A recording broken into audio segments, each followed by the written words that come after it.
Hello everyone and welcome.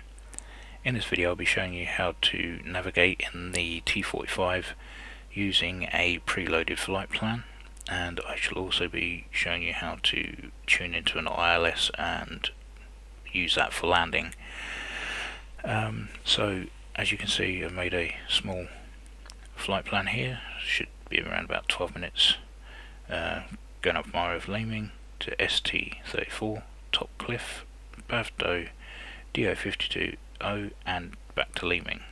And so we'll be using the ILS on runway 16, but on the way back in I won't be coming straight in. I'll try and bring this out, but for some reason when I try and add one of these waypoint markers to the flight plan, it tries to send me there first and then back down here and then back round, so I'm not quite sure how to work around that. But anyway, there's my short little flight plan. We'll hop into the T-45 now. Right, so we're in the cockpit, and today we'll be in the guise of 100 Squadron Hawk that are based at Leeming at the moment until they are scrapped at a very, very close future date because of the latest strategic review.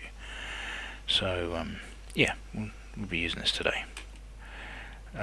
So we have our flight plan loaded into the navigation system, and what we're going to want to do is, first of all, we want to scale in. For some reason it starts off at 320 nautical miles, so we'll bring that into 20 nautical miles. As you can see, I've already got one of my waypoints on the map there. I might even scale that in a bit closer. Now, to follow the flight plan, we can, rather than wait and spot the markers appear on whatever, some kind of map in the middle here, we can click waypoint and a little arrow will appear showing us which direction to go, and also it will put a little pip on the heading tape at the top there. As you can see, we're 4.3 nautical miles away from ST34, and what I'm also going to do is click auto, so that once we get to that waypoint it will automatically switch to the next one. So then all we need to do is wait for the arrow to swing round to the direction that we need to head into and turn and point. Simple as that. Then once we get all the way round our navigation circuit and back round to Leeming, I will tune into the ILS system using Nav1, and then I'll show you excuse me, I'll show you how to bring that up onto the MFDs. ILS and localizer and glide slope bars will appear here on the HUD, and also we'll have some information on ILS on here as well, but more of that when we get to it. So we'll get rolling. Throttle up.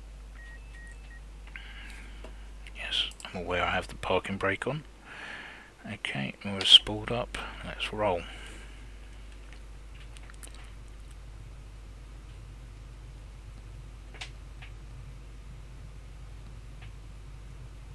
Once we get to 120 knots, I'm going to pull back lightly on the stick.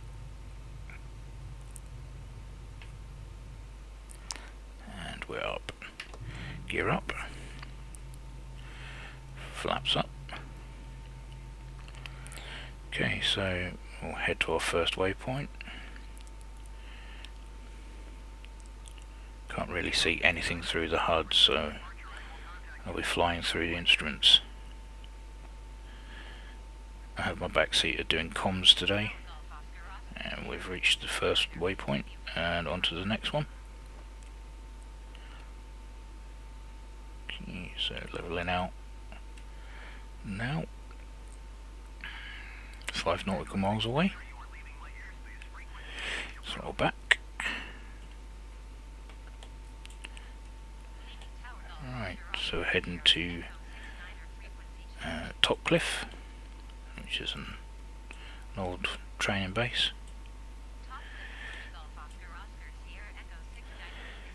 And it will switch now. Turn on to the next one.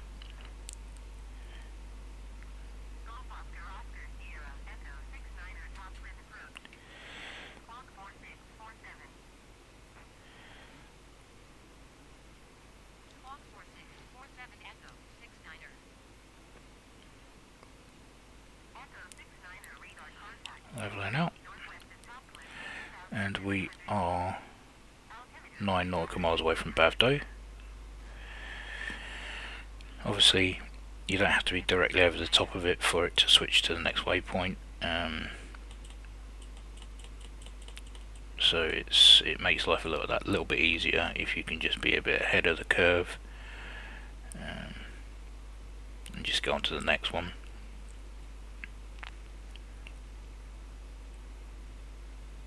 Bit of a bumpy ride today.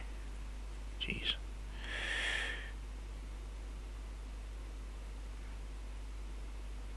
Right. Not too far out now.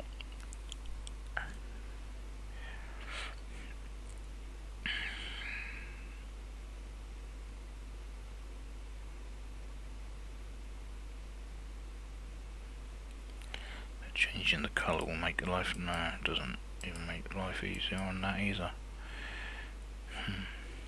Okay, never mind. Just use the instruments down here. There we go, we've switched on to the next waypoint. Careful not to lose any altitude in the turn.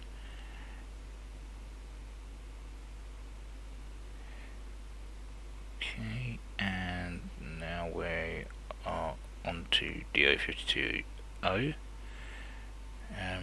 And this is the penultimate waypoint before we hit Leeming, which is back over there somewhere. Then I will not follow the waypoint straight into Leeming. I'll head further north so that I can bring it on the ILS.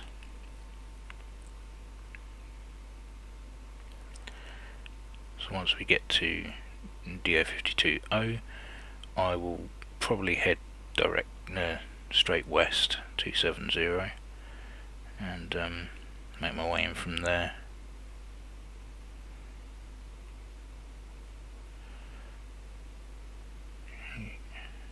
So coming up to the waypoint now, 4 nautical miles out. If you're wondering where I get my info from, it's just here. 3 nautical miles, 38 seconds away, and there we go. So that's pointing down towards RAF Leeming, but I'm going to want to head towards possibly 300.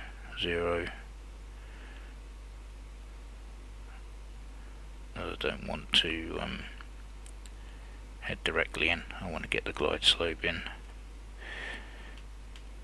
Okay. Let's throttle back now. Right, as we get ourselves ready for the ILS. So 110.30 is the ILS for runway 16, and then what we're going to want to do is to bring it up and select it. We're going to need to click CDI, and you'll see here it says ILS.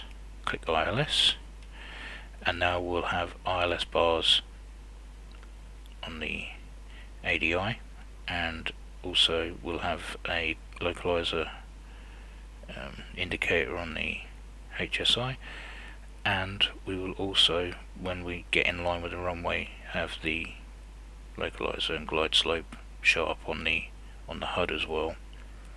So let's just come out of that quickly.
leaming has just popped up on radar there.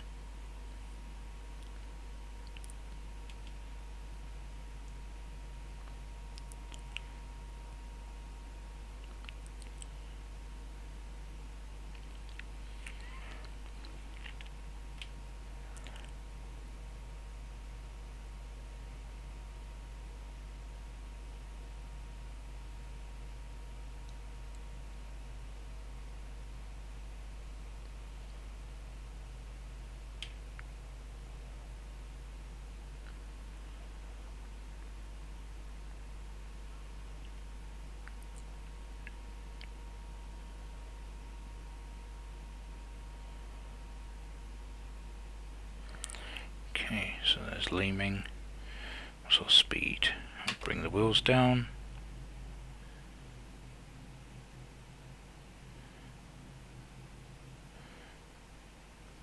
Half flap.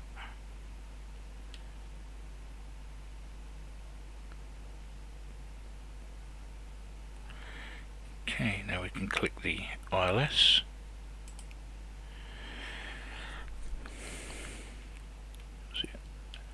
It is down to my left hand side there.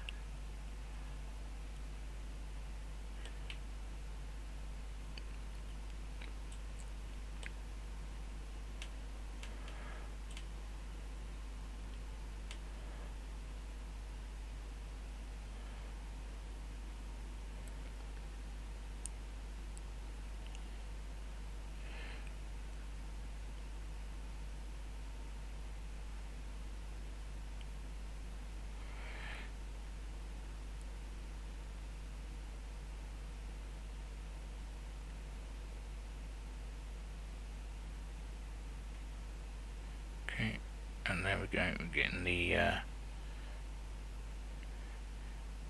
the reaction from the ILS localizer now. Slightly above the glide slope. Tower Golf Oscar Sierra Echo 69 3 miles northwest to land. Golf Oscar Sierra Echo 69 leaving tower. Fly straight at runway 16. Altimeter 29.9 to wind 273 at 7. Tower. Echo 69 cleared to land runway 16. Follow the aircraft on final. Wind 273 at 7. Don't see any aircraft on finals.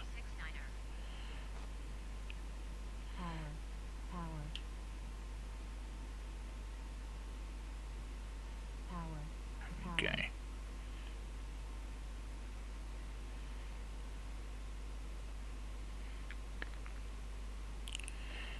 Okay, so we've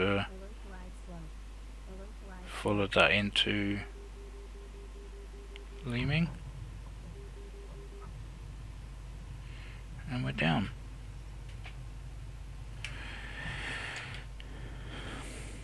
So that's a simple navigational flight plan using basically instruments and bringing it in on our ILS. Again, the ILS you have to tune in obviously manually, and you have to click CDI for it to pop up here. So yeah, took me a little while to get used to it, but not a bad little system. I'm sure there is more to it, and I've just not had the time to look into it any deeper than I already have. But again, simple navigational exercise. The plane does most of the work, you just have to follow it. The only real work you need to do in the cockpit with terms of instruments is getting the ILS tuned in and selecting it. Anyway, I hope that's been of help to somebody, and if you've watched this far, thank you for watching, and as always, take care, and I'll see you in the next one.